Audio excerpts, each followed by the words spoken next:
Welcome to JR Digital Media. I'm Jenna Rasia, and today we're going to be looking at all things streaming. Live streaming has blown up over the last decade, with sites such as YouTube and Twitch being used to turn a hobby such as gaming into an interactive performance for viewers all over the world to enjoy. From gaming to DIY projects, users live stream their content to connect with others who may share the same interest, and you could do the same. But before you get started on anything, you'll need a streaming setup, and that's what today's video is all about. The first thing you need to realize is you do not need to fork out a fortune on the latest tech.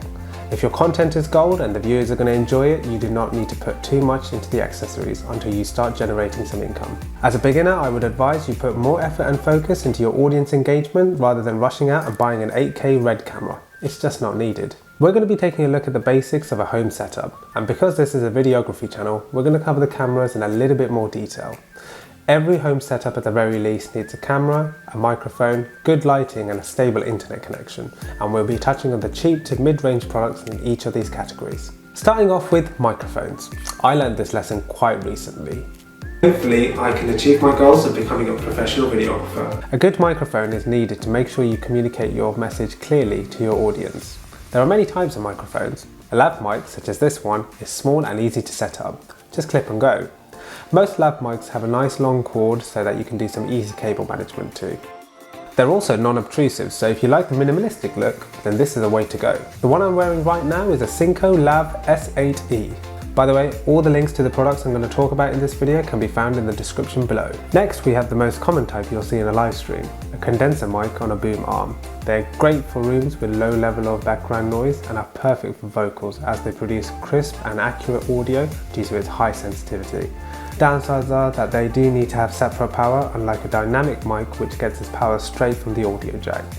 Most of these mid-level products range from about £100 to about £190. Dynamic mics work to block out as much background noise as possible whilst focusing on your voice. These types of mics are relatively less expensive than condensers, with a mid-level product starting from around £70. They are, however, more robust and durable, but with the lower price you do get a lower quality, so if your plan is to sing, then this is not going to work for you. A condenser mic is just going to pick up a wider range of frequencies, ensuring that your vocals come out as accurately as possible. Simply put, if your voice is the star of the show, then buy a condenser mic. If your voice just needs to be heard and your content is a little bit more active, then pick up a dynamic mic. Next we go on to the lighting. And the first thing you need to consider is how are you framed in the video. If your setup is quite cozy, then you're not going to need much light to get a blanket coverage. If, however, you're in a studio space like me, you're going to need at least 2 sources of light just so you can cover all areas. Ring lights for smartphones and DSLRs are a great way to get up close and personal. They cover the face in an even layer and can be used to highlight features on a subject. Studio lights are another option. If you have a larger space that needs lighting, LED lighting kits will get the job done. Most kits have 2 to 3 stage lights of various sizes. Most people think that you need more lighting to get great lighting, but that's not necessarily true. I have a simple rule where I have a main light, a film light and a backlight arranged at 2 o'clock, 4 o'clock and 8 o'clock. This will highlight the subject and get rid of those troublesome shadows, whilst ensuring you have a nice blanket of light on the background. Common problems you might experience with your lighting is your shot might be underexposed, overexposed, too dark, but if you follow the 248 rule, your shot should be fine. Another important thing to consider is light temperature. This is how warm or cold your lighting appears. Measured in Kelvin, the higher the number, the colder or bluer your shot appears. And vice versa, the lower the number, the warmer or orangey red your shot appears. Now for my favourite bit, the camera. Can't be live streaming yourself if you're not in it. Well, you can, but you have a wide variety of choices, but it all depends on what your needs are. The basic and most affordable option is a webcam. They're easy to use and sometimes come equipped with a built-in microphone. Most external webcams have at least 720p HD resolution, which is plenty for streaming on an average bandwidth internet connection. Next we have DSLRs and mirrorless cameras. These offer a higher resolution, up to 8K, and have excellent low light performance. You also have the flexibility to change things like ISO, focal length, focus points and frame rate. If you want that cool depth of field look in your live streams, then I strongly suggest a DSLR or mirrorless camera, but these are considerably more expensive than a webcam. One thing you may want to consider when using this type of camera is using a video encoder. Sometimes your video output to live streaming platforms won't work straight out of the box, so you may have to invest in a video encoder that converts your video into a digital streamable version. Video encoders can either be software or hardware, but make sure you check your camera specs to see if you need one.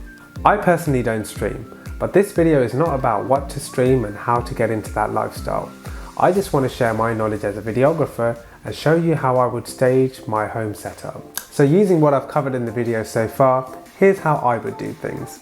First, I have my PC/laptop. Then we have the tripod and camera of choice. Here I have a Canon 700D on a mini tripod placed behind the laptop. Next, I'll set up my lighting. One light directly on me, one light covers the foreground, and I have a ceiling light covering the back.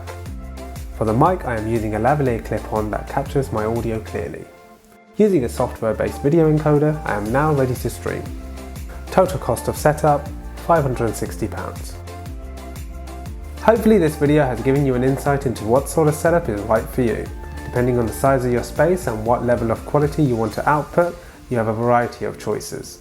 Again, I have put together a list on mid-range products from each category we've covered today and links on where to find them in the description below. Don't worry, this video is not sponsored, so there's no bias. The list is my own personal opinion and I insist you do your research before buying the product that's right for you. If you liked this week's video and want to see more, make sure you click that like and subscribe button. Next week we're going to be talking about all things lenses, so I'll see you then.